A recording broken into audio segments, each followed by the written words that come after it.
আপনি ক্যামেরা কাড়িয়ে নিতে চাইছেন, আপনি সাংবাদিকের উপর হামলা করছেন, কারণ কি?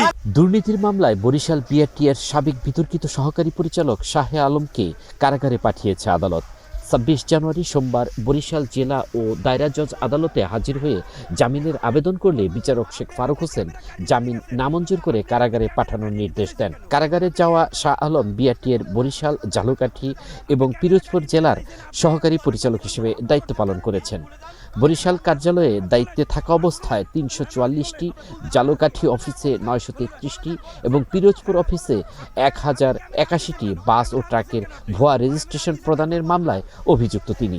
এদিকে সোমবার বিকেলে আদালত থেকে অভিযুক্ত শাহ আলমকে কারাগারে নেওয়ার সময় তার ছবি তুলতে গেলে সাংবাদিকদের বাধা দেয় তার স্বজনরা।